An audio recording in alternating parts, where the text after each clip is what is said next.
everybody, and welcome to Carving It Up Live right here on YouTube, as well as on Facebook, Twitch, and on X. I am Bryson Carver, and I'm really excited about today's show. We're going to be touching a number of subjects around the world of sports, getting it to World Baseball Classic. I'm sad about the outcome for Team USA. I will admit, I am. There's a part of me that is legit happy for Venezuela, and a part of me wearing this hoodie right here that's especially happy for my beloved Boston Red Sox. Touch on that in just a moment. Also get to Jaylen Waddle, who was traded to the Denver Broncos yesterday. I think this is a mutually beneficial trade. Get to that. A very fun edition of Carving Up the Context. So there are reports that looks like next week the NBA is going to vote on whether or not they're going to have two expansion teams from Seattle and from Las Vegas. It looks like it might very well happen. And so under the assumption that it does, we're going to reorganize the NBA. I'm going to add some new rule changes to the NBA, some new relocations. Obviously, you're going to have at least one Western Conference team because both Seattle and Vegas would be in the Western Conference. You'll have one Western Conference team move out east. I'll tell you who that is. And also, that team moving out east will have a new city. Discuss that later in today's show. Also get to Mock Draft 2.0, my second mock draft. Obviously, some changes with the Jaylen Waddle trade yesterday. There's obviously going to be one change at pick number 30. That was once the Broncos. Now it belongs to Miami. Get to that at the end of today's show. Big news that dropped this morning. Shout out to Shams Sharani for breaking this live on ESPN, that the WNBA, thank God, has come to an agreement on a brand new CBA that is very beneficial to the players as well as the growth of the league. This is going to be the first time that the WNBA is in a spot where, okay, it's on you guys to kind of produce and perform from a financial standpoint. Very excited to get to that at the end of today's show. But first, and a very unfortunate ending for Team USA last night as we lost to Venezuela in the World Baseball Classic final 3-2. So I was wrong on a number of fronts. Number one, I said that Italy would beat Venezuela. They did not. Venezuela had a big seventh inning in that game the other night.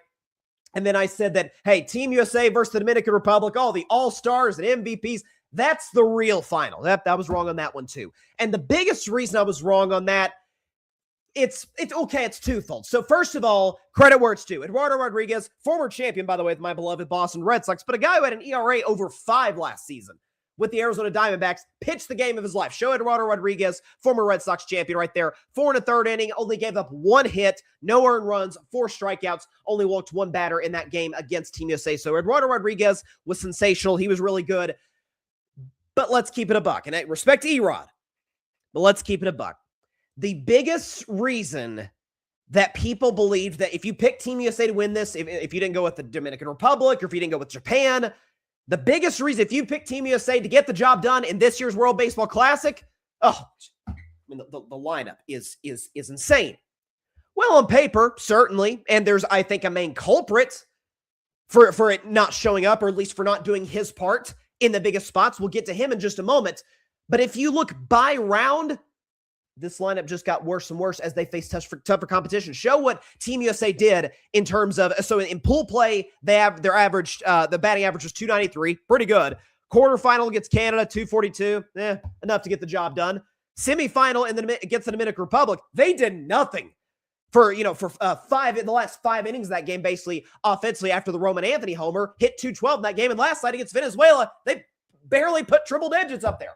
They've had 100 against Venezuela. And if not for a Bryce Harper semi-miracle home run in the 8th, which I will say, shout out to my guy Alfred Barstar Jr., the host of the Metropolitan Report. Check out his show. I think he's going live tonight, so check out his stuff. Great dude, knows his baseball. I texted him right before. I said, Bryce is about to go deep. And sure enough, Bryce Harper looks like he's an American hero. He's tied it at 2 apiece. And then, of course, Venezuela scores in the 9th, and Team USA goes 1-2-3 Cancun. And so, outside of that, Team USA did nothing offensively. Bryce Harper showed up. Roman Anthony, who's had a great tournament. My guy, my Roman Empire, very excited to see him next year, or this coming season, in a few weeks in Boston. He was bad. Bregman, the former Red Sox, no show. Schwarber, nothing. You just go up and down the lineup.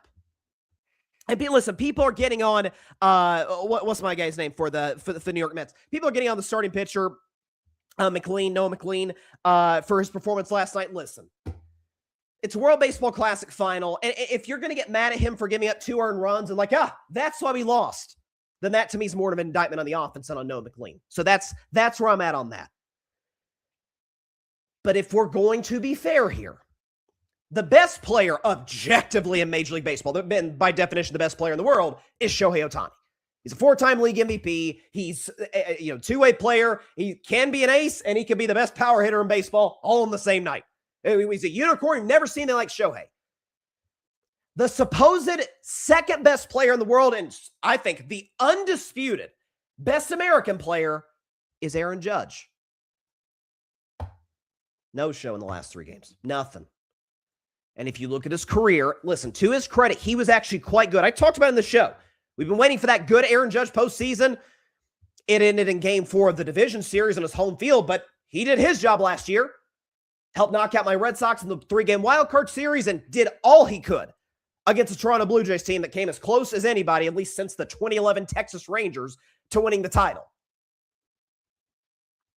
But I tracked this in elimination games, in games where the Yankees, or in the 3 games in which the Americans were facing elimination, Aaron Judge goes from super duper star, multi-time MVP to, it's fine, it's okay.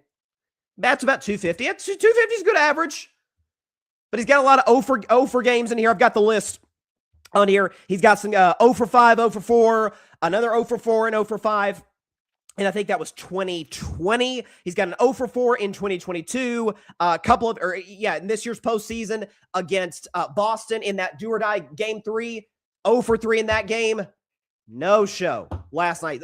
After Bryce Harper saves the United States for the time being, Aaron Judge strikes out looking the next at-bat. Now, I'm not saying I expect Aaron Judge how Harper and Judge to go back-to-back there, but the momentum for that game has completely flipped. At least it feels like it.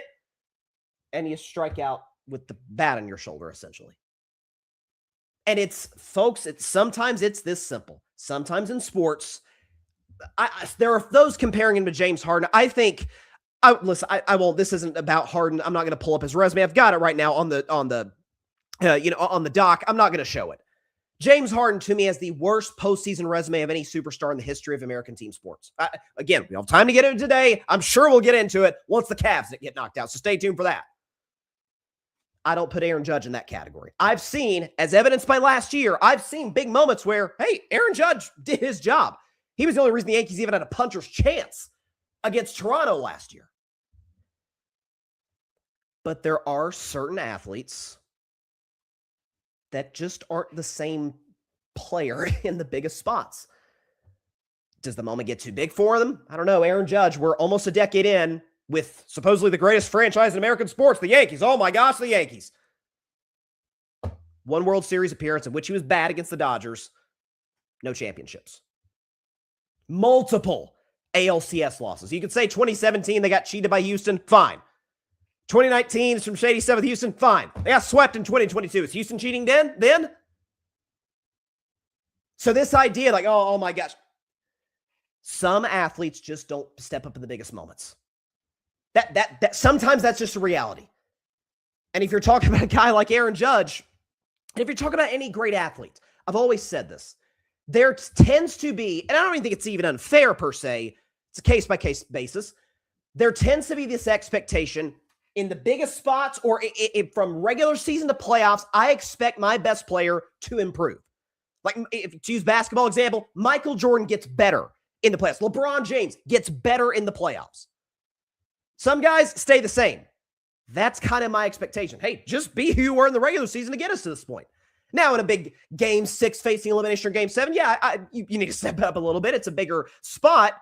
But for the duration of the playoffs, and even to a certain degree in the biggest games, just be who you were all season long. To use the Yankees example, A-Rod won the same guy in the playoffs. Jeter got better in the playoffs. There's that weird paradox where it's like A-Rod's the better player, but we trust Jeter more in the biggest spots. And for a guy like Aaron Judge, listen, people can say this is unfair, but let's be honest. This was a deep World Baseball Classic field. We felt like it was 3 real, true, they can win it this year teams, USA, Japan, and the Dominican Republic. It turns out Venezuela, we'll get to them in just a moment. Venezuela ends up getting the job done. They end up taking the crown. But the talent pool's deep. And in the biggest moments, no show. And that's been the story of Aaron Judge's career. I know he's the captain for the Yankees. I know he's the captain of Team USA. Kind of expect the captain to step up in the biggest spots, right? You could blame Bryce Harper. I mean, Bryce is, to me, the only guy you really can't be too hard on, at least for last night. Bryce had done nothing the first however many games, certainly the quarterfinal and the semifinal game, did nothing. Last night saved us, briefly. If you want to get mad at the younger guys like Roman Anthony, okay, knock yourself out. Roman's 21 years old. Aaron Judge is in his 30s. He's a multi-time MVP winner. I've heard some people say he's a better baseball player overall than Shohei Ohtani, which I think is lunacy. What I don't think is lunacy is, yeah, he's absolutely the best American player. Bobby Witt Jr. is great. He's not that good. He's great until you need him to be. It's that simple. And you can't trust Aaron Judge in the biggest spots. As for Venezuela, and then I've got a Red Sox take.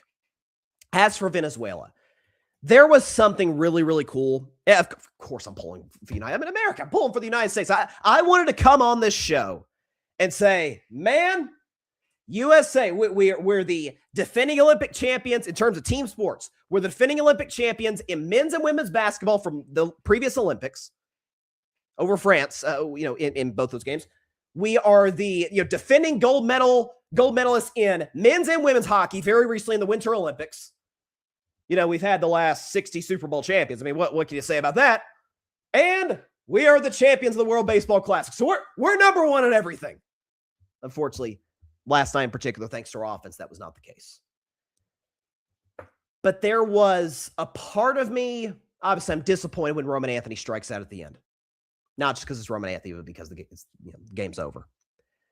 But there was a part of me that's like, good for those players. I know, before the game, the outstanding A++ Fox crew, Kevin Burkhardt, who's sensation. I saw those guys in person at Bristol last year. Best of the best. Burkhardt, Alex Rodriguez, my dog, David Ortiz. Appreciate the t-shirt, by the way, my man. And Derek Jeter. They're the best of the business. But they were talking beforehand how Venezuelan players were openly talking about how this is bigger for us than a World Series. And Jeter kind of said, and I really don't think Jeter meant it as a dig, but Jeter said something along the lines of, it's only bigger than a World Series if you've never won a World Series. Now, Jeter's a 5-time champion. A-Rob won one back in 2009, and Big Papi won 3. It's all champions on that set.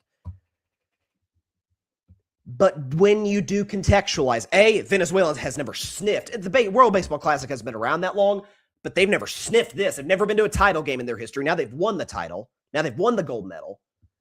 There's the element of their manager. They were talking on the broadcast last night how he had to kind of talk his wife into, hey, just give me one more go at it. We're going to win this thing. And kudos to him. He kept his word. There's the Salvador Perez factor. Salvador Perez, ultimate professional, great clubhouse guy. And there's the element of, without getting into specific details, it's not a terribly peaceful time in Venezuela right now. I'm sure a lot of those guys, all of those guys, I'm sure, have families back home that are dealing with stuff, with what's going on. And so for them to kind of say, hey, this is bigger than a World Series. Hey, this is bigger than baseball. This is the biggest baseball game in the history of that country. And you're seeing guys crying. Eduardo Rodriguez is weeping like the guys in the field, giving glory to God. This is amazing. It was cool to see. And it was also dope to see. And Bryce Harper after the game is shaking their hands. You do not see that in Major League Baseball. I generally don't have that big of a problem with that. I think post-game handshakes are a little overrated. But for Bryce Harper to go out, shake their hand, hey, great game, guys. Congratulations. Was cool to see.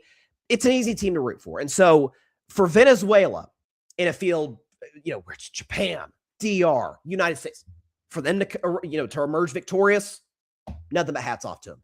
And in a game like baseball, it's a weird, fluky situation. With the Bill Russell quote, best 2 words in sports are game 7, or they're just saying anything can happen in a game 7 or an elimination game of any kind. That especially applies to Major League Baseball, or baseball in general. And you saw that last night. Team USA went ice cold, which is hard to do in Miami, Florida, but they did. Venezuela took advantage. Kudos to them. For them to weather that Bryce Harper storm in the 8th inning, come back immediately. Because here's the thing, too, about Venezuela. The disadvantage they had in terms of lack of arms in the bullpen, they played not yesterday, but the day before against Italy. United States was on a day rest. So we have plenty of arms that we could throw out there. Should it have gone to extra innings? They really wouldn't have. And so for them to weather that storm, get the big hits when they had to, kudos to Venezuela. My last take on this game. and really this tournament in general. I put together this graphic because I saw this earlier today. It made me very, very happy. As a guy who's wearing this hoodie I'm wearing right now, for those that are listening to the show, I'm wearing a Boston Red Sox hoodie because I'm a diehard Red Sox fan. How about if you had to take a guess, the top 6 countries in terms of home runs in the entire tournament? Let's go and put up that list.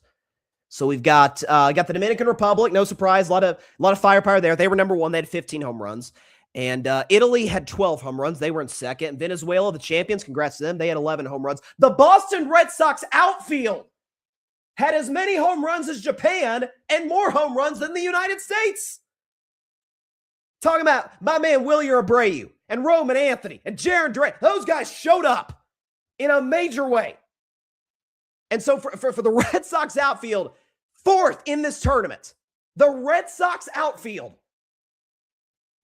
In terms of home runs, the World Baseball Classic, only the Dominican Republic, Italy, and Venezuela beat us. Again, some of this is an indictment on the United States because you've got Judge, Harper, Schwarber, up and down the list.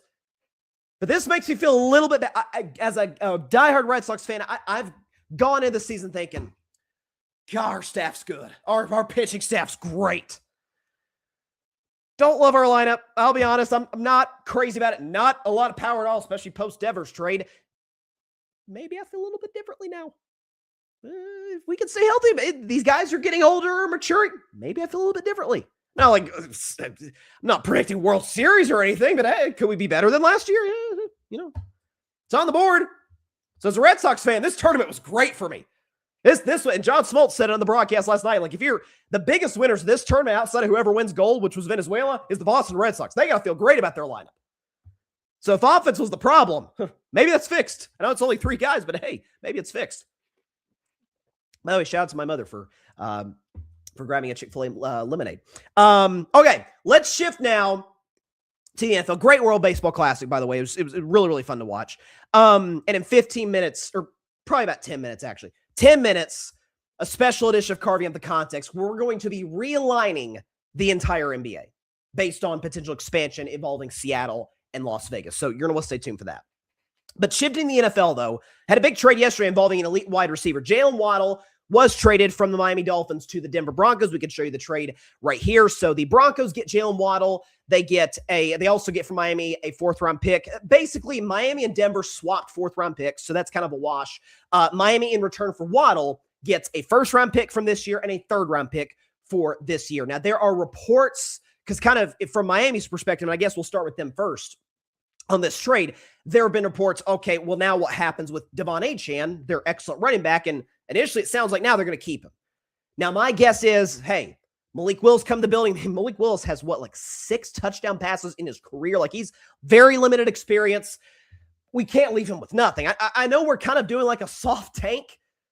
Our front office, new GM, new coach, they have the assurance of, unless it's just an utter disaster, and even if it is, you're back for 2027. We don't want to make Malik Willis's life a living hell back there. Now Miami's in a situation where they kind of have to draft a wide receiver in the 1st round. Stay tuned for my mock draft later in the show. You can draft a wide receiver. You've got Achane. You don't want to leave a completely bare cupboard, even if you are doing a soft tank. So if you're Miami, I give the organization a lot of credit. It's a new regime, new group of people making decisions. I give the organization credit in this sense that, yeah, we're paying a lot of dead money. I think it's, $145 million, something crazy. Let me check my notes and double check. $175 million. I apologize. They are paying to Tua, to Jaylen Waddle. They're in bad shape. You moved on from Tyreek Hill the whole bit. Miami understands, listen, Buffalo's a contender. New England just made a Super Bowl last year. Jets are the Jets. But we're nowhere near close to contention. AFC's a stacked conference. We're the mindset. Let's just rebuild this thing. Let's not act like we can do anything of note with the group that we have. So I think it's a smart move by Miami. I think Miami understands where they are, where the organization is at right now. You hope Malik Willis is the guy. If he's not, you draft somebody in 2027. You'll almost certainly be one of the 3 or 4 worst teams in the NFL in what's supposed to be a much better quarterback draft than this year and last year for that matter. I think this is a smart business move for the Dolphins. Get some extra picks. This is good. For Denver, we could show you, I think most people know how good Jaylen Waddle is, but we'll show you what he did last year. Not like ridiculous numbers, but given the fact that Tua had the worst year since his rookie season, the fact that Quinn Ewers was the starter at the end of the year, 64 catches for 6 touchdowns, 910 yards, 14 yards a catch on 100 targets. Not bad, especially with Tyreek Hill going down. So this was the first time Jaylen Waddle was like the undisputed number one receiver since he was a rookie, I guess, because Tyreek came in 2022. But he's a rookie. It's a different situation. This is the prime of Jaylen Waddle's career, number one receiver. And by and large, he did his job, especially with very limited quarterback play from Tua and then later from Quinn Ewers. I also think this is a smart move by the Denver Broncos. What's really interesting is that if you look at the AFC West today, the Kansas City Chiefs, and y'all know I'm a Mahomes believer. I'm a huge Patrick Mahomes fan and have defended the Chiefs for a while now. The Chiefs are still the co-favorite to win the West, which to me is a sign from Vegas like, oh, yeah, gosh, yeah, Mahomes he'll be back. He'll be Patrick Mahomes. Got Kenneth Walker, Travis Kelce. You brought Airbnb back to call plays. Okay, we got to see what happens with Rashid Rice situation. That, will he be available to start the year or at all? We'll see. I understand Vegas giving Kansas City the respect, and I'm not predicting anything until September. We still got a whole draft to go through. But Denver indisputably got better today. Or yesterday, I guess, when they made this move for Jaylen Waddle. What was the number one weakness of that Broncos team last year that we all kind of acknowledge? Even if we had reservations about Bo Nix, we're like, yeah, he's a at bare minimum, a competent starter. And on his best days, a very, very good NFL franchise quarterback. They had arguably the best line in the league. They ran the football effectively. Sean Payton calling plays, QB whisper. We know who Sean Payton is. People, to me, were too down on Courtland Sutton. I still think Courtland Sutton can be a number one. I think he showed himself to be a number one and a big-time third down and 7 guy for Bo Nix last season. Marvin Mims is a okay 2. He's a great number 3 receiver. Well, now that you add Jaylen Waddle, that takes some attention away from Courtland Sutton, which could mean more one-on-one balls. You have Waddle, you have Sutton, you have Marvin Mims. You have an opportunity to run the football effectively with J.K. Dobbins. Like, you're in really good shape in that regard. You're a well-balanced offense, especially now. Bo Nix, by all accounts, it sounds like he's going to be 100% ready to go for the season. We know the injury he suffered in that playoff game against Buffalo that kept him out for the Patriots game. But Sean Payton's like, hey, Bo's on a rookie deal. Jaylen Waddle's contract is absolutely manageable. We've got Courtland Sutton, great O-line. Defense is unbelievable. This is what the smart franchise do. This is what the Bears did last year with Caleb Williams. Again, new coaching staff, but they said, we've got to get that offensive line better, and let's get him as many weapons as we possibly can. We have to find out on his rookie contract, if Caleb's not the guy, we'll know it, because we've given him nothing but weapons and a good O-line and a smart coach in front of him. And Caleb showed up and just got better and better and better, won a playoff game, came back on Green Bay, almost beat the Rams in the playoffs. So it's like, we feel good about Caleb. The Broncos, I think they feel, the way Sean Payton talks about Bo Nix is like they talked about Drew Brees in New Orleans. There's a similar confidence, but let's make 100% sure, especially in the fact that Bo Nix, after this coming season, is going to be looking to get paid. He's going to be looking for a new contract. Let's make sure we have no doubts whatsoever. Give him a good trio of Waddle, Sutton, and Mims. Good running game, outstanding O-line. I think that for both sides, this makes a lot of sense. Denver's in a win-now situation with a really nice young quarterback on a rookie contract that they can stack great players around him. And for Miami, we're in a fire sale. We're not going anywhere anytime soon. Let's get as many picks as we can, and let's restack this roster in Jeff Hafley's image. So I think it's a smart move on both fronts. All right, we're going to take a quick break. When we come back, I'm really excited for this. We're going to be doing an NBA relocation style of segment. So there are reports about, hey, there could be a meeting next week, a vote next week about the NBA getting a team back in Seattle and getting a team in Vegas to make it 32 teams in the NBA. If I were the commissioner of the league and I could just unilaterally make the decision in terms of how the NBA was laid out, this is how it would look. I'll show you in just a minute on Carving Up Live. I'm carving up the context in just a minute. Stay tuned. Don't go anywhere.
Welcome back to Carving Up Live. Appreciate everybody for stopping by on a jam-packed Wednesday. A couple of orders of business real quick before we get to carving up the context. So first and foremost, we haven't done a Friday show in probably a month or so on the show. Well, likely next week, without question this Friday, we'll be back 6 Eastern, 3 Pacific time.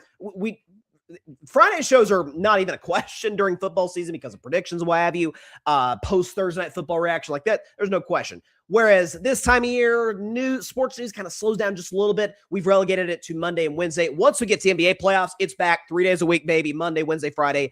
Maybe even with a couple of, I did this last year when I was in Florida, some instant post-game reaction type of content. So stay tuned for all of that coming in the future. But we'll be back, as opposed to until next Monday, we'll be back on Friday, 6 p.m. Eastern, 3 p.m. Pacific time. Same place as usual, YouTube, Facebook, Twitch, and X. One of the fun things about doing a Friday show this time of year is because March Madness, the big dance, starts tomorrow afternoon.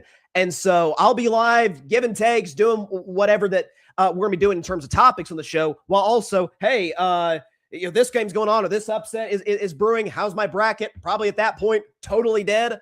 But it should be fun. March Madness truly is it's to me, the first 4 days of March Madness are the best 4 consecutive days of the sports calendar. It really is. Like if you could say 4 days there consistently, you know what you're going to be watching, and it always delivers. So it's going to be fun. So cannot wait for that. Also, again, before we get to carving up the context, check out our Carving It Up merchandise scan. The QR code on the top left corner of your screen to check out hats, t-shirts, hoodies, the whole bit. Thankfully, I'm in a hoodie now. The snow has melted here where I'm at in Tennessee. It was just coming down while we were on air on Monday, and it was coming down even a little bit yesterday. So it's been a weird weather period. It's 80 degrees last week. It's a winter wonderland this week.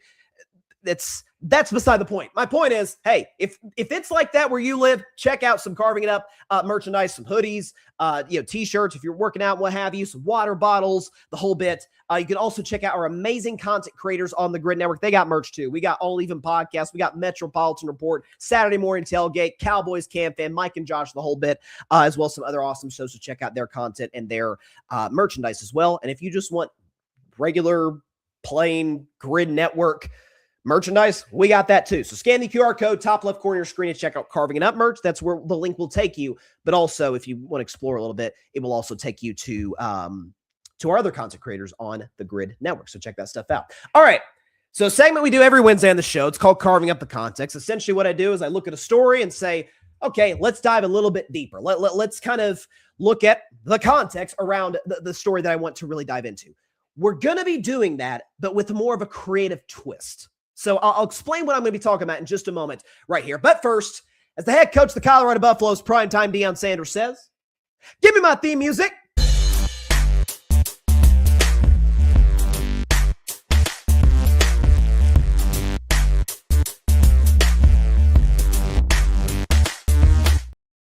On this week's edition of Carving Up the Context, we're going to be talking about potential NBA expansion, which according to reports next week, the NBA is going to hold a vote on whether to add 2 expansion teams from the cities on the West Coast, Seattle, Washington, and Las Vegas, Nevada.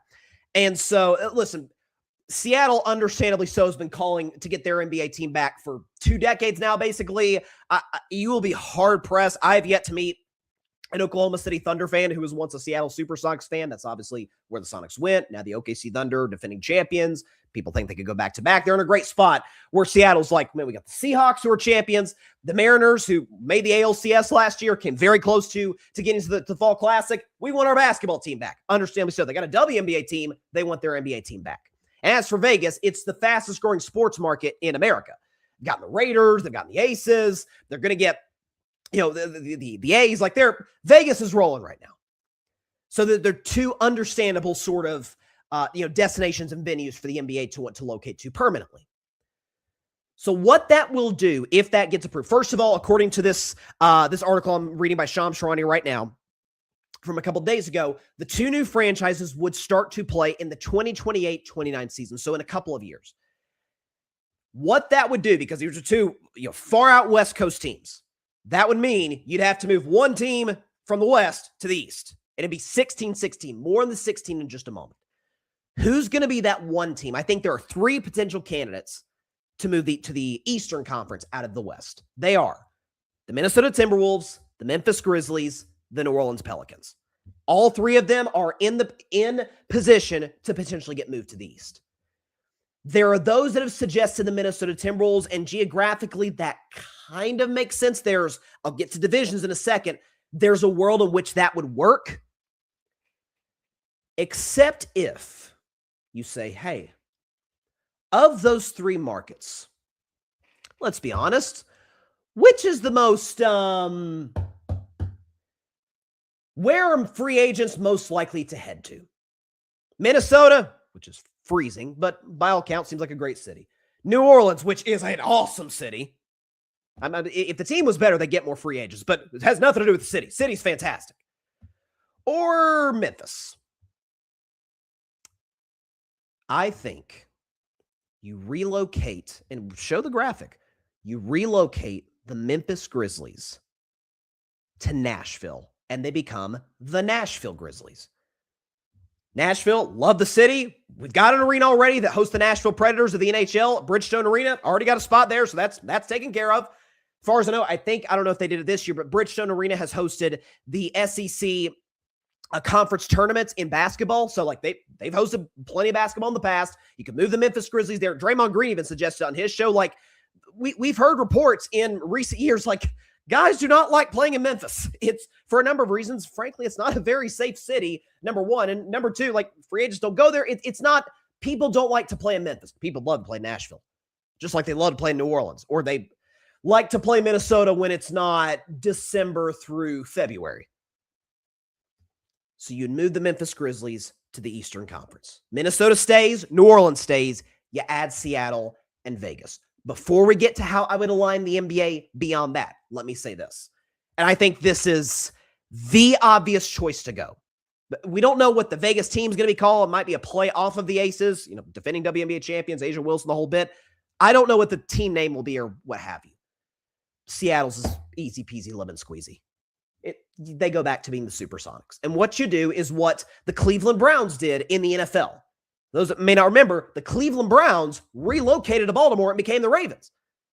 But when the Browns came back into the NFL, was it 2000? I think I could be wrong. I apologize, Matt. I remember it was early 21st century. What did the Browns do? They negotiated a deal with the Ravens so that the Browns got their history back. So like their pre-Super Bowl, because God knows they ain't got no Super Bowl trophies. They got their championships prior to the Super Bowl era. They've got their records, Jim Brown, Otto Graham, all the legends of Cleveland Browns past. That is now back with the Cleveland Browns as we know them. The Ravens, as they currently existed, used to be the Browns.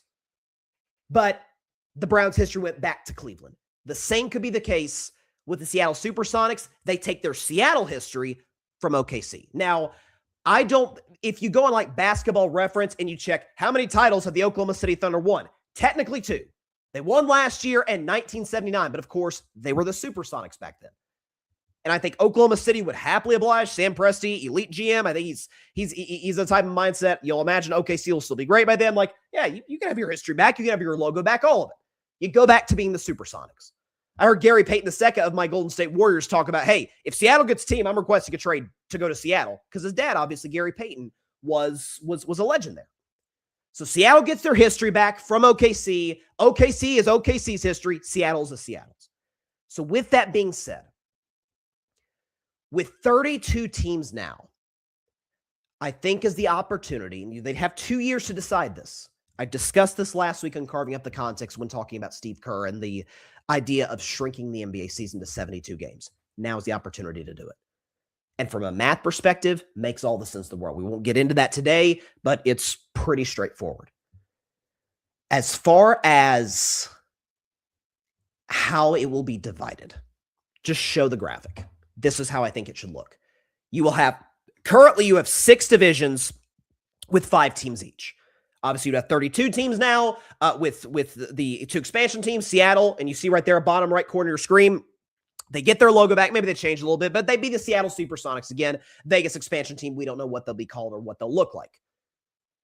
But instead now, you'll have 4 divisions, 4 teams apiece, Geographically, it makes sense. So Eastern Conference, Celtics, Nets, Knicks, and Sixers, all kind of in that same general area. Same with the Pacers, Raptors, Pistons, Wizards, not quite so much. But again, Eastern Conference is a little more complicated. Then kind of in that southern region of the country, you have to kick somebody out. You could convince me out of Memphis or moving, not Memphis, they'd be the Nashville Grizzlies. Moving Nashville to the division with Atlanta, Miami, and Orlando, and putting Charlotte with Chicago, Cleveland, and Milwaukee. But the way I have it out listed as now, 4 divisions: Celtics, Nets, Knicks, Sixers. That's one division. The next division, Pacers, Raptors, Pistons, Wizards. The next one, Hawks, Hornets, Heat, Magic. And then the final, Bulls, Cavs, Grizzlies, and Bucks. In the Western Conference, the first 2 divisions are easy peasy lemon squeeze. The first one, Rockets, Spurs, Thunder, Mavs. You get the 3 Texas teams and the 1 Oklahoma team. Makes all the sense in the world. The next division, you get the 4 California teams: Warriors, Lakers, Clippers, and Kings. The next one, kind of have that, again, it's a little weird just because of the location element with Minnesota and New Orleans, but it's the best I could come up with relative to how we're doing this. Jazz, Nuggets, Pelicans, Timberwolves. And then the final division, Suns, Blazers, Vegas expansion team, and the Seattle Supersonics. What this would then do, the way I would organize this, and the NBA used to do this, they don't anymore. And shout out to my man Barry Grant Jr. He suggested this for years. I think this will be the perfect opportunity to put it into practice. Divisions now matter. If you win your division, you're guaranteed a top 4 seed in the playoffs. You're guaranteed home court for the first round. That's the way it is. I mean, just put that back up on the screen. Look at the West. We have it. Here you go. Look at the Western Conference. We think OKC and San Antonio is going to be good for the next few years, right? I think we all generally agree on that. Young talent, great coaching, all of it. Can you imagine a Western Conference playoff chase or division chase between the Spurs and Thunder? There's already, I think, a little bit of bad blood that I think could brew this year in the playoffs between those two. Imagine we get it with the added stakes of, hey, one of us won't get to host a playoff series. Like that, or not host, but have home court for a single playoff series barring upsets below us in the bracket. That's stakes right there. Or you could get, again, it would have been funner about 4 or 5 years ago, but like, oh my gosh, Lakers, Warriors, LeBron and Steph competing for the division. That would be a conversation. Anthony Edwards, Nikola Jokic, who's going to take that division? That would be a question then too.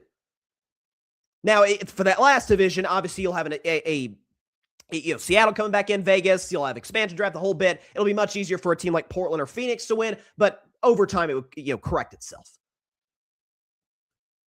You add again, by shortening the games, not shortening the games, still be 48 minutes, shortening the number of games to 72, because as the science has proven, more injuries, the game is played at a faster pace than at any point in NBA history. The scoring is higher than at any point since 1969, 1970.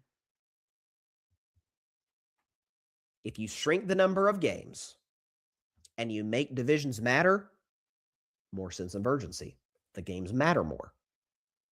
Geographically, again, those divisions tend to make more sense. There's the excitement. Oh, the Sonics are back. And oh, there's a team in Vegas. Oh, Memphis moved to Nashville. Much more of a tourist destination. On this week's edition of Carving Up the Context, I put that back up on the screen. I think it works.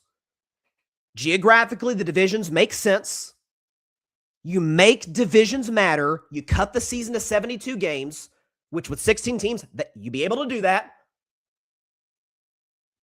I think it works. This is how I'd organize it. I'd move the Memphis Grizzlies to Nashville and move them to the Eastern Conference. Yeah, Vegas and Seattle obviously to the West. Now you got even number, 16-16. Divide it into 4 divisions, 4 teams apiece. Win best record in each of those 4, get home court in the first round. I think it adds sense of urgency. It makes the games matter more. It potentially reduces, with the 72 games, potentially reduces tanking. I love it. I think it makes sense.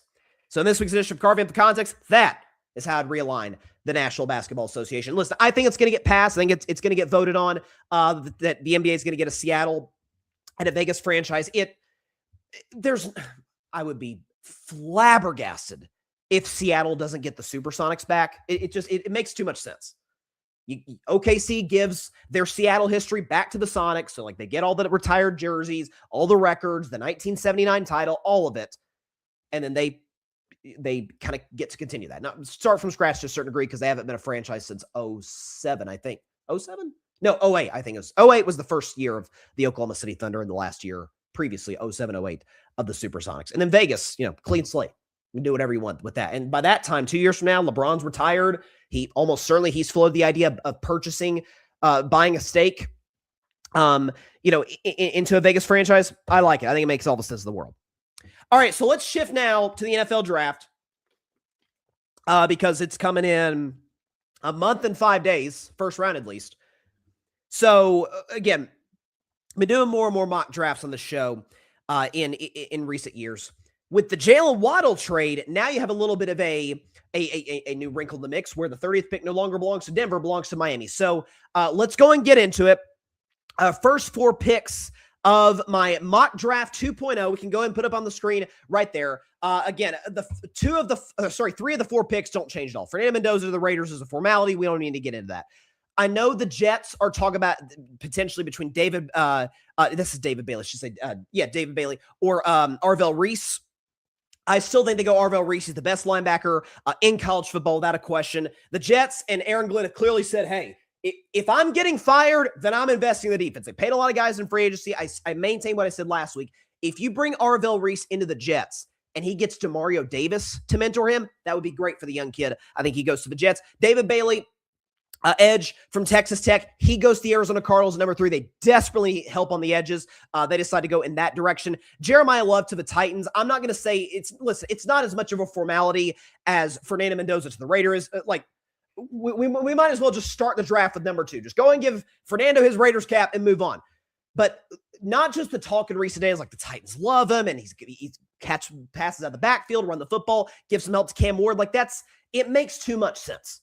You give Cam Ward help in the backfield. Brian Daboll's obviously a very smart offensive coordinator. That it makes too much sense for the Titans. By the way, I like the new logo for Tennessee. I really, really do. Kind of paying homage to the Houston Oilers. I like it a lot. So I think Jeremiah Love would go to the Tennessee Titans. Next 4 picks. Again, Francis Mauigoa to the New York Giants. They need help on the opposite tackle position, opposite Andrew Thomas. Let's protect Jackson Dart. You still have solid weapons there. I would go tackle. Carnell Tate. The Browns need weapons desperately. Carnell Tate to the Cleveland Browns. I think he's the best receiver in this draft. He can run every route in the book. Wicked fast. He goes to Cleveland. Caleb Downs going to the Washington Commanders, 7th overall safety out of Ohio State. Again, he's the best DB in this draft. There's no question about it.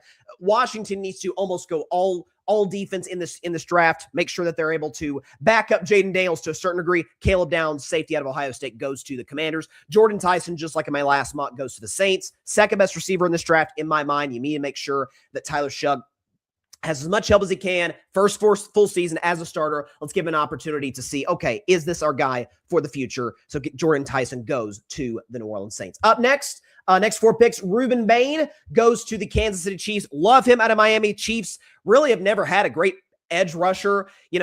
Obviously we talk about guys like Chris Jones who can get to the quarterback, but he's an interior defensive lineman and he's getting up there in age. Reuben Bain can come in, fresh blood.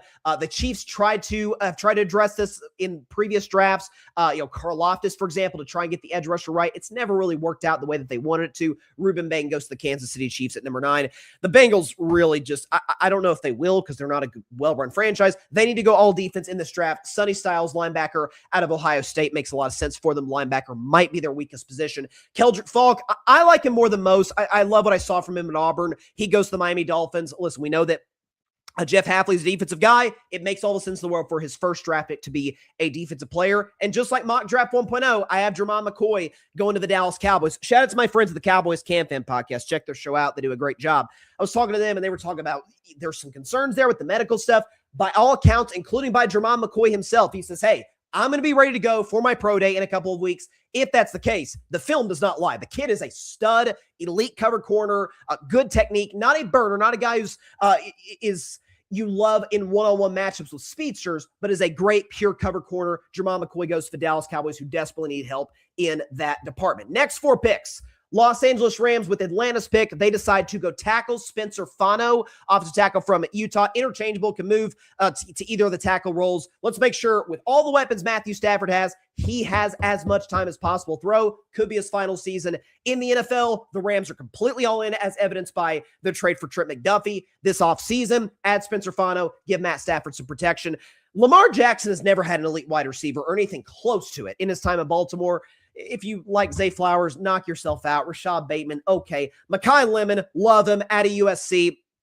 Give Lamar a consistent pass catcher with Isaiah Likely gone, with Mark Andrews not getting any younger. Same can be said about Derrick Henry, although he doesn't catch passes. You need to get as many offensive weapons around Lamar as you can. Mekhi Lemon makes a lot of sense for them here. Colton Hood, the other defensive back for my beloved Tennessee Volunteers, he goes to the Tampa Bay Buccaneers at number 15 overall. The Bucs are another team, especially with a defensive coach. I've always said, the mark of any competent coach in the NFL. What's your sensibility? What's your side of the ball? How does that side of the ball produce?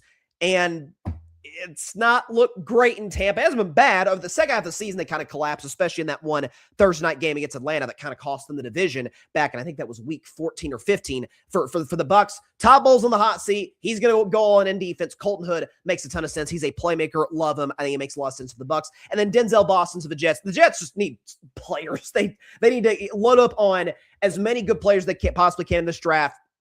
They've gone all in with some of the trades they made, particularly last season, moving Sauce Gardner, which was a smart trade. That would net them Denzel Boston because this was Indianapolis's original pick.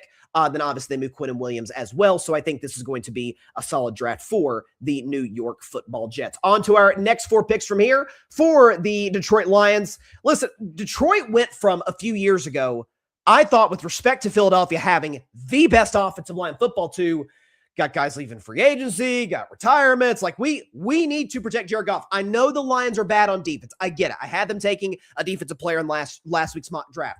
At the same time, the key to limiting Detroit's offense, and the book, I've always said this, has been out on Jared Goff from day one.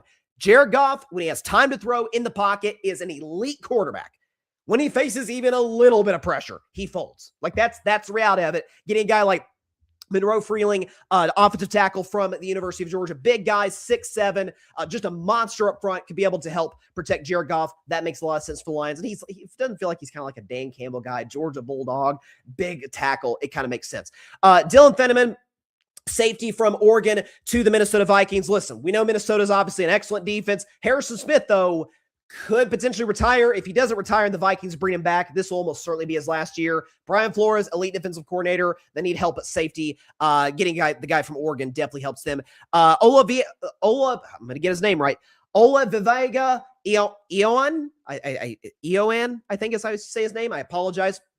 Guard from Penn State going to the Carolina Panthers. Listen, Carolina lost Caden Mays in free agency. This is by far the best guard in this draft, being able to help them on the interior. This is the case with any quarterback, but especially guys who aren't crazy athletically gifted. Like Bryce Young is more athletic than Jared Goff, but he's not, Lamar Jackson. Or Josh Allen. It's not going to blow you away.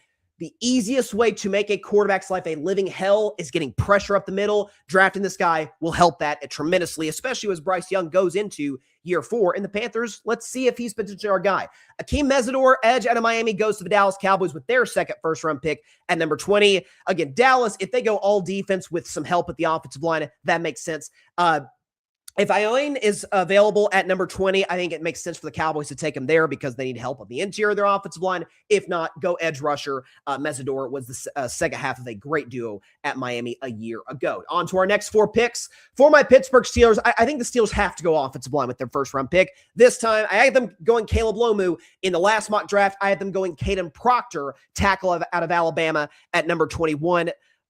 I really hope Aaron Rodgers isn't our quarterback next year, but regardless of who it is or who the Steelers believe can be their franchise quarterback, if it comes in this year's draft or next year's draft, drafting a guy like Caden Proctor when they bombed on a lot of tackle picks under Mike Tomlin, who could not develop an offensive line to save his life. Mike McCarthy has had a lot of good offensive lines in Green Bay and in Dallas. Getting an offensive line with his first pick would make a lot of sense. Mansour Delane, defensive back out of LSU, would add to an excellent Chargers defensive backfield. You've got Derwin James. Again, he feels like a Harbaugh guy, hard, tough nose.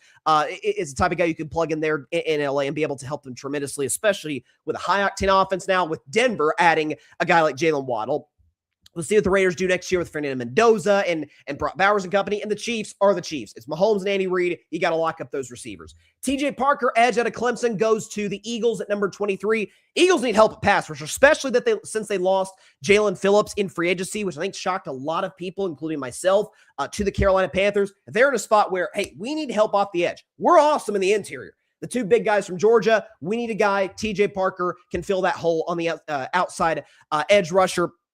He goes to the Philadelphia Eagles. Caleb Lomu, again, I had him to go to Pittsburgh in my last mock draft. Staying in the AFC North, I think he goes to the Cleveland Browns with their second first-round pick at number 24. Protect Shedeur Sanders, give him an opportunity to be successful. Browns go Caleb Lomu at number 24. On our next four picks, what do we have here? Caden McDonald, defensive tackle out of Ohio State, goes to the Bears at number 25.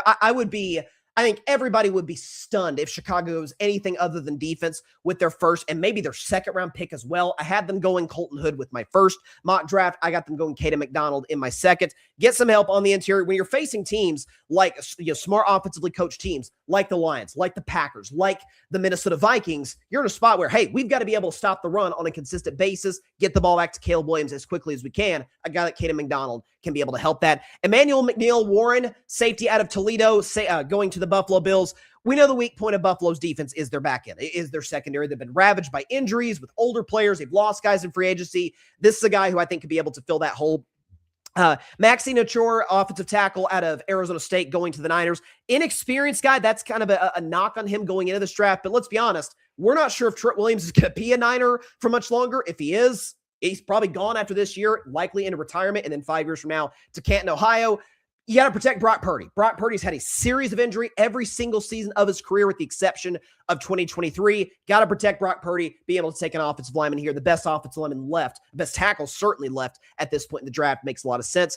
And again, for Houston's in a rough spot, man. This is as good of an offensive tackle draft as you will see in some time, and Houston desperately needs as much as they can get. At the same time, there's an element of, if we take any of the guards left on the list, we're kind of overdrafting. The same applies, to some of the tackles left at this particular point in time. If Ian falls to Houston, they take him. Or maybe the Texans trade up to get a tackle to protect C.J. Stroud. But in this case, listen, they're awesome on the edges, obviously, with Will Anderson, Danielle Hunter. Let's add a guy in the interior in Peter Woods, defensive tackle out of Clemson, going to the Houston Texans with the 28th overall pick. And rounding out my first round of this mock draft with the new addition with Miami at number 30, Brandon Sissy goes to the Kansas City Chiefs. Again, Kansas City has a really good history of developing corners in recent years. They move Trent McDuffie to the Los Angeles Rams. Jalen Watson's gone, so they've got a big hole in their secondary. This guy's one of the best DBs in the draft. They go him at number 29. What's funny is I had the Broncos at number 30 drafting Omar Cooper Jr., wide receiver from Indiana. I've got the Dolphins drafting the same guy because now that they moved Jaylen Waddle, that fixes Denver's need. Now they need a good wide receiver to help a guy like Malik Willis. So I think that makes sense. I could be wrong in this, but I think based on team need, barring a trade, which we know it's the first round, it's very likely that we could see that happen in future mock drafts and in the real draft in April. Kenyon Sadiq, by far the best tight end in this draft. This is, if you're a Patriots fan, this will be like Christmas Day. Like, oh my gosh, easily the best player in the draft. I think ESPN has him as or best tight end in the draft, I should say. ESPN, I think, has him as like the 10th best player in the draft. If he falls to you, like, oh, here we go. We got a great pass catcher for Drake May. That'd make a lot of sense. Him going to the Patriots at number 31. And the Seattle Seahawks, they've lost a lot of defensive starters. They lost Boye Mafe recently to the Cincinnati Bengals. Let's add Zion Young, edge out of Missouri, with the final pick in the first round. So that's my mock draft. A lot of different changes from the previous one, and you'll see it in the future depending on scouting reports, depending on if teams are considering trading up. The view on Ty Simpson, both mock drafts, no Ty Simpson. The only quarterback going is Fernando Mendoza, number 1 overall to the Vegas Raiders. At this point in time, I know you got folks like Dan Orlovsky who think Ty Simpson, his tape is as good as Fernando Mendoza. Listen, Orlovsky can break down tape with the best of them. Certainly a heck of a lot better than me. I didn't see that. I really didn't. Maybe I'm wrong, but I did not see that with Ty Simpson. I think he's the second best QB in the draft. but that's not saying much. I think it's a weak draft. I think Carson Beck's the third best quarterback in this class. It's Mendoza by a mile is the best guy from that position at the most important position in football, quarterback in this 2026 class. That's how I think it's going to pan out. Again, in future mock drafts, next week after that, 3.0, 4.0, I could have some trades. We could have real life trades between now and then. We obviously, between last week and this week, had Denver and Miami. We'll see how it transpires. But I think the number one takeaway is this: if you need help on your offensive line, this is the draft to get to help that out. Teams like Pittsburgh, teams like Houston, San Francisco, kind of bottom in the first round, could trade up to get their guy. Dallas needs help on the interior of their offensive line. That's how I think it's going to shake out. So that is my mock draft 2.0. All right, we're going to take a quick break. When we come back, big news out of the WNBA. Got a new CBA. The season is going to take place, which is great news for everybody involved. Why the CBA is beneficial for the players as well as the growth of the league at large. Get to that before we get out of here on today's episode of Carving Up Live. Don't go anywhere.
Welcome back to Carving Up Live. Appreciate everybody for stopping by on a Wednesday. Again, for the last month or so, we haven't been doing Friday shows. That's going to change this week. We'll be back Friday, same time as usual, 6 p.m. Eastern, 3 p.m. Pacific time on Carving It Up, YouTube, Twitch, X, Facebook, the whole bit. Might be on Instagram, might not be on Instagram. We'll see. It kind of depends on the show.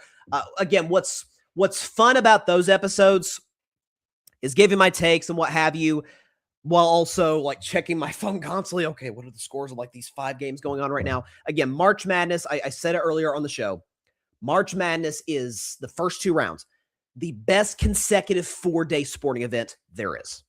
In terms of just peak entertainment, it's basketball literally from, if you're on the West Coast, literally not long after you get out of bed till when you put the kids to bed or when you put yourself to bed at night. Like it's as good as it gets. So very, very excited. Again, before we move on to our WNBA topic, might as well show once again my men's and women's Final Four. So for my women's Final Four, I've got UConn versus Iowa and then LSU versus Texas. And then I think UConn beats LSU in the national championship game. UConn is there are certain teams in college sports where it just feels inevitable, and that's the case with the UConn Huskies. Certainly not the case in the men's brackets, a little bit more wide open. Excuse me, in my Final Four, I've got Duke versus Houston, and then Purdue versus Virginia. I think the Boilermakers get the W over the Cavaliers, and then in maybe the best game of the tournament, a rematch from last year, Duke gets revenge on the Cougars. They advance, and then the Duke Blue Devils, for the first time in over a decade, believe it or not, win the college basketball men's national championship. So that's what I've got for my Final Four. So just sort of as like a recap of what I've got to lock it in stone. I've already got my brackets locked in on ESPN. We'll see how it goes. I know my man Mike Guido. Shout out to Mike, co-host of the Mike and Josh show. Great stuff. I highly recommend their show. I think I could be wrong on this. If Mike's watching, I apologize if I'm misquoting him. But I feel like he told me like a year and a half ago, 2 years ago, that he had a perfect bracket one year going into the Sweet 16, which to me is like is the hardest part. Like if you're perfect in the Sweet 16, I feel like it's almost gets easier from there because the hardest thing to do is predict all the upsets. Now, as I discussed on Monday's show, and I saw something along the lines of the NIL gap in a lot of these first-round matchups between some of these mid-major schools and Duke, Arizona, Michigan, is that upsets are going to happen less and less frequently. Now, maybe I'm wrong. That's not to say they can't happen. I think South Florida's going to get a win. I think I only have 3 double-digit seeds winning a game at all in the tournament. I had Utah State they're a 9 seed going on a little bit of a Cinderella run to the Sweet 16, but that's it. As far as just like, oh my gosh, I can't believe that's not going to happen as much. It rarely happens at all in the women's tournament. It used to happen a lot in the men's tournament, not so much in recent years. I think that trend's going to continue thanks to NIL. Now, whether the solution is to add a salary cap, I'm not against that. That still doesn't, the gap will shorten, I guess, and upsets, they're called that for a reason. They don't happen often. I still don't think it happens a ton in the future with this tournament, but we'll see what happens. All right, last topic before we get out of here. The WNBA, great news out of that league today. Because I was thinking, gosh, season starts in May. March Madness is about to start. Like we're getting to a point where there might be a lockout or a lockout and the season gets postponed. I didn't think it was going to get to a point where we wouldn't have a 2026 WNBA season. I didn't think it'd get there. Eventually, one side or the other, the Players Association or the league is going to cave to a certain degree. Thankfully, none of that happened. The league came to an agreement on a brand new collective bargaining agreement. And the terms are kind of historic for this league that began in mid-90s. So the salary cap is going to go from $1.5 million last year to this year, $7 million. So it's a huge jump in that regard. The Supermax contract used to be previously last year, $249K. It's going to go up to $1.4 million. So a huge jump in terms of the Supermax contract. Average annual salary in the WNBA last year, $120K. This year, average $600K.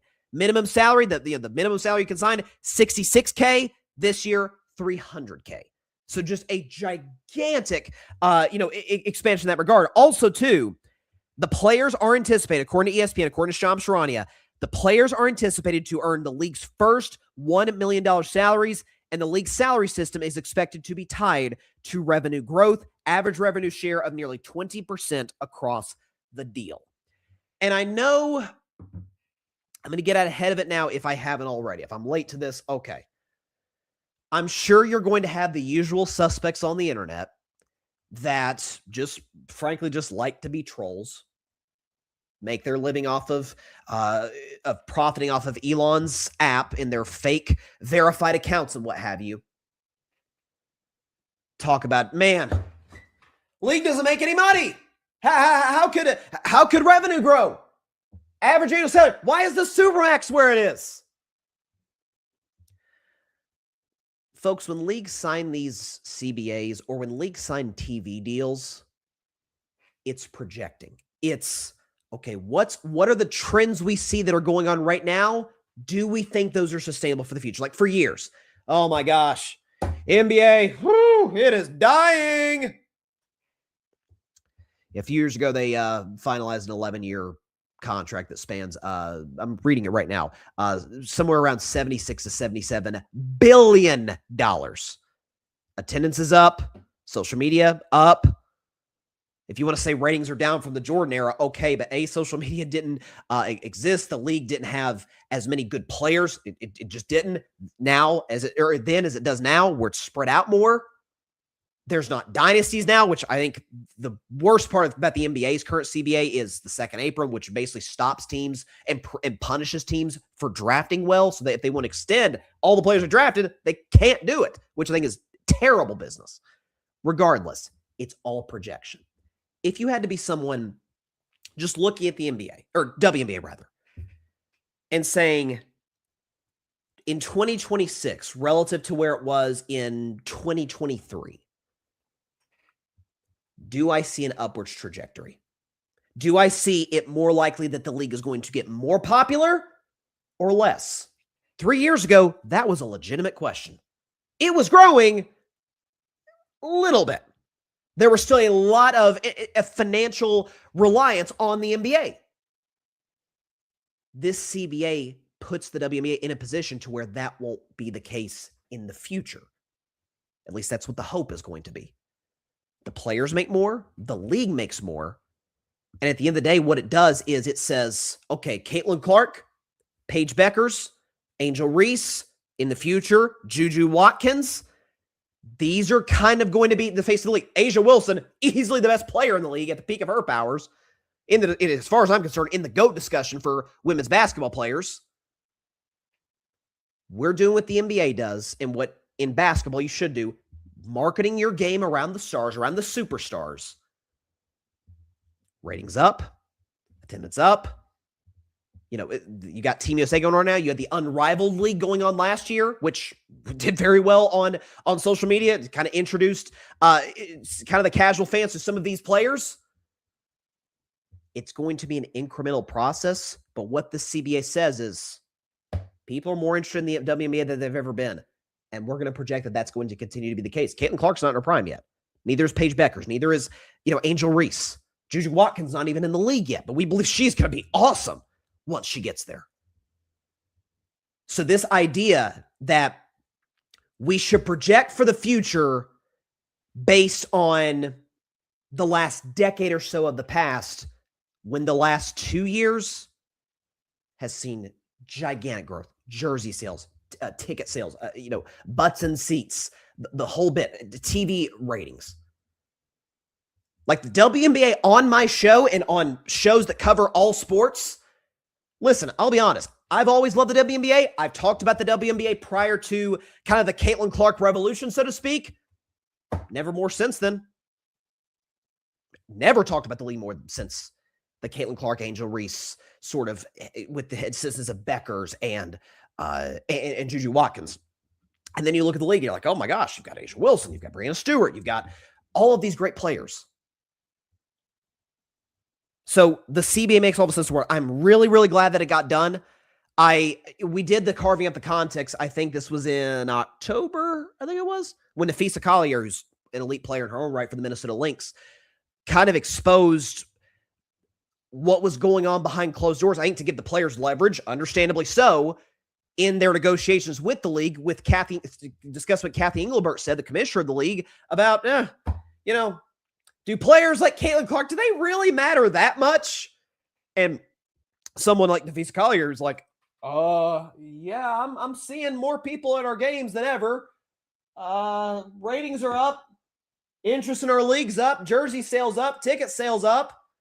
I think the league's in a pretty good place and it's getting better. This new deal solidifies that.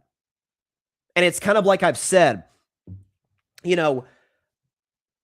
regarding, I've talked to people about this, when they left Caitlin Clark off of Team USA 2 years ago for the Olympics, and I discussed at the time, I think it was actually good because Caitlin had been playing nonstop basketball for a year, and then post-Olympic break was unbelievable. That's when we saw her develop into, is she like one of the 5 best players in the league? We didn't think that prior to the Olympics.